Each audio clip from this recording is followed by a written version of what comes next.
अस्सलाम वालेकुम, मैं हूं आबिद अंदलीब। आज इस्लामाबाद हाई कोर्ट में और आज कचहरी में भी दो अहम केस थे। एक तो जमील फारूकी के साथ क्या हुआ, कैसे सहाफ़ियों के दाखिले के ऊपर पाबंदी लगाई गई, इसके ऊपर बात करेंगे। और साथ साथ इमरान खान के ऊपर एक सीरियस केस फाइल हो चुका है। तहरीके इंसाफ कि उस रैली में जो इमरान खान साहब ने स्पीच की थी, बहुत सारे हल्के इसको बहुत सीरियस कंसर्न समझते हैं तहरीक इंसाफ के लिए, जिसमें तौहीन अदालत के केस की आज इब्तिदाई समाअत थी।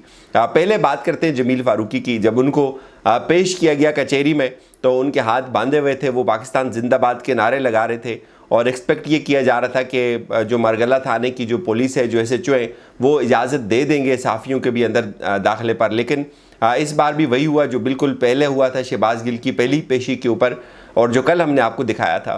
तो सहाफ़ियों को तो मना कर दिया, सहाफ़ियों को नहीं जाने दिया गया और रोक दिया गया। और इस केस में पुलिस ने रिमांड की इस्तदा की जमील फारूकी का।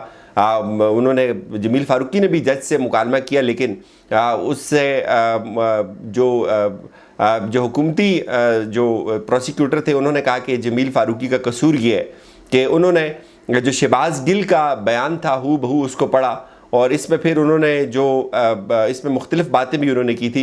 एक तो वो जो तशद्दुद वाली बात है कि मिर्चों वाली बात, वो आप उनके यूट्यूब पे देख सकते हैं। और ये पुलिस का मौक़िफ़ था कि इससे पुलिस की जो साख है वो मुतासर हुई है। तो जो जमील फारूकी के वकील थे, उन्होंने बड़ा ज़ोर लगाया कि इस मुकदमे को फ़ारिग किया जाए, इस FIR को फ़ारिग किया जाए।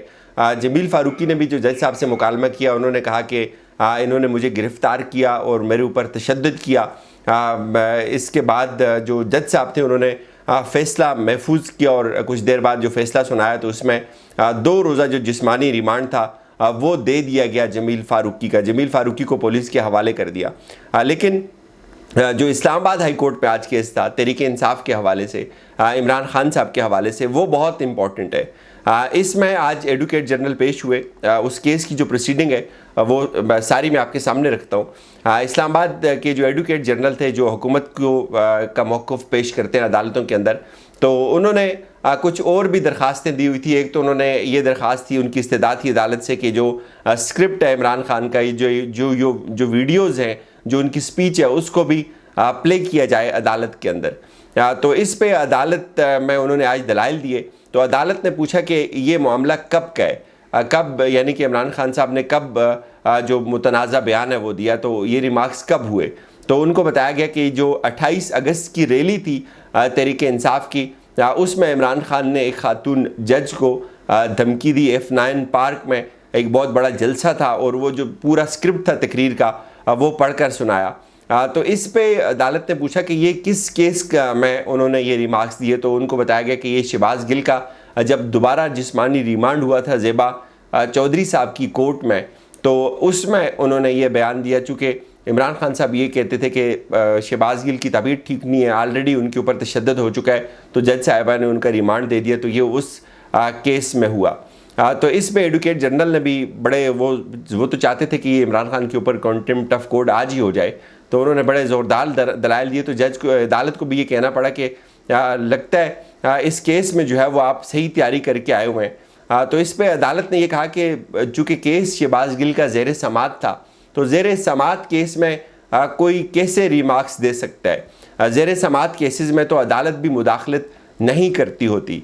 आप जिस तरह दलाइल दे रहे हैं, ऐसा लग रहा है कि ये केस दायर ही आपने किया है। जस्टिस मोहसिन अख्तर कियानी साहब ने कहा कि अगर अदालतों को ऐसे धमकाते रहे तो कैसे चलेगा।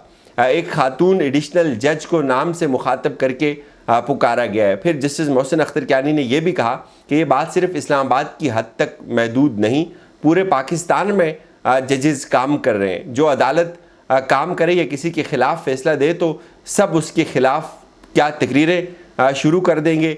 आम लोगों को लेकर आप किस तरफ जा रहे हैं। उन्होंने ये भी रिमार्क्स दिए कि जो शख्स मुल्क का वज़ीर-ए-आज़म रहा हो, इससे ऐसे बयानात की तवक्को क्या इससे ऐसे बयानात की तवक्को करनी चाहिए। जस्टिस मोहसिन अख्तर कियानी साहब ने यह भी कहा कि इन्वेस्टिगेशन में तो कोर्ट्स भी मुदाखलत नहीं करती हैं। फिर ये फ़ैसला हुआ कि चूँकि आज इब्तिदाई समाअत है, तो इसमें इमरान खान साहब को पर्सनली उनको जो नोटिस है वो जारी किया गया कि इमरान खान साहब खुद आकर इस बयान के ऊपर वजाहत दें। और साथ ये भी अदालत ने बताया कि ये जो मामला है یہ 3 نہیں بلکہ اس سے زیادہ ججز سنیں گے، ایک لارجر بینچ اس کو سنے گا پراپر. اور یہ بھی اس چیز کی بھی وضاحت کی کہ عمران خان کو جو سیکشن 17 ہے اس کے تحت شوکاز نوٹس جاری کیا جاتا ہے.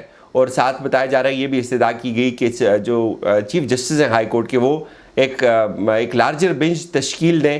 اور پھر جسٹس محسن اختر کیانی صاحب نے یہ بھی وضاحت کی کہ کیوں شوکاز نوٹس جاری کیا جا رہا ہے، کہ ہم نے اس کیس میں یہ جو بیان ہے اس کے امپیکٹس کو دیکھنا ہے. ساتھ یہ بھی کہا کہ جو نوٹسز ہیں ان کو عمران خان تک پہنچایا جائے، اور جو اٹارنی جنرل ہیں ان کو بھی ساتھ جو ہے وہ معاونت کے لیے طلب کیا گیا. اب اس پہ میں آپ کو جو وکلائیں، جو مختلف وکلائیں ان کے موقف میں آپ کو بتاتا ہوں. جو شاہ خاور صاحب ہیں وہ یہ کہتے ہیں کہ یہ بہت سیریس کیس ہے تحریک انصاف کے لیے.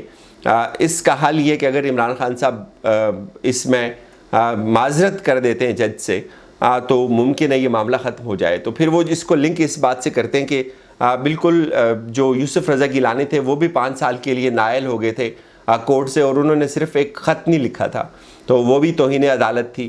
ایسی بہت ساری ایگزامپلز ہیں جو کورٹ کی جا رہی ہیں. ویسے مجھے بھی یہ کیس ایک اس طرح کا یاد آیا جب دانیال عزیز کا معاملہ تھا، انہوں نے بھی توہین عدالت کی ہوئی تھی، اور جو خواجہ سعد رفیق صاحب ہیں وہ کہتے تھے کہ ہم لوہے کے چنے. یہ معاملہ جب ثاقب نثار صاحب کی کورٹ میں گیا تھا تو ان کو طلب کیا گیا تھا.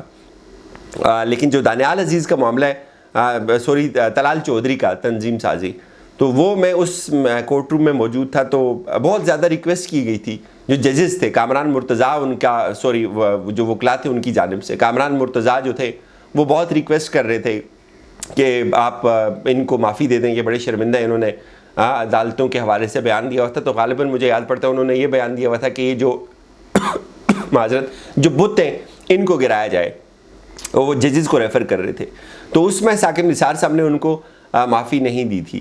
لیکن عمران خان صاحب کے حوالے سے لوگ یہ کہہ رہے ہیں کہ اگر وہ یہ اپالوجائز کر دیتے ہیں، معذرت کر دیتے تو ممکن ہے یہ معاملہ یہاں سے آگے نہ بڑھے. تو کچھ لوگ یہ بھی مشورہ دے رہے ہیں کہ نہیں، تحریک انصاف کو جو ہے وہ فرنٹ فٹ کے اوپر کھیلنا چاہیے. جہاں تک میری اپنی ذاتی سمجھ ہے، میرے خیال میں کورٹ اگر یہ سمجھتی ہے اس کا امپیکٹ بہت زیادہ آئے گا اس بیان کا، تو اس معاملے کو تحریک انصاف کو انا کا مسئلہ نہیں بنانا چاہیے. ادارے، عمران خان صاحب خود اداروں کی انڈیپینڈنس کی بات کرتے ہیں. کل انہوں نے میریٹ کے اندر ایک سیمینار سے خطاب کیا ہے، آزادی عدلیہ کے حوالے سے وہ سیمینار تھا. تو مجھے یہ لگتا ہے کہ اگر تحریک انصاف اس کیس میں تھوڑا سا تحمل مزاجی سے ایک سٹیپ پیچھے ہٹ جائے تو کوئی اس میں قباحت نہیں ہے، وہ یہ چیزیں ٹھیک ہو سکتی ہیں. ورنہ اگر یہ معاملہ ہیڈ ٹو ہیڈ چلا جاتا ہے تو اس میں بہت زیادہ نقصان کا بھی احتمال ہو سکتا ہے، چونکہ یہ خود یہ نوٹس ہے اور اس کے اوپر لارجر بینچ بھی بن گیا ہوا ہے. تو ججز کا یہ کہنا ہے کہ ہم نے اس جو اسپیچ ہے اس کے امپیکٹس کو دیکھنا ہے. تو دیکھتے ہیں اب کیا ہوتا ہے کورٹس کے اندر. اور تحریک انصاف نے آج کچھ قانونی ماہرین بھی جو ہے وہ بنی گالہ طلب کیے ہوئے ہیں، ان سے بھی مشاورت جاری ہے. اپنا خیال رکھیے گا. خدا حافظ.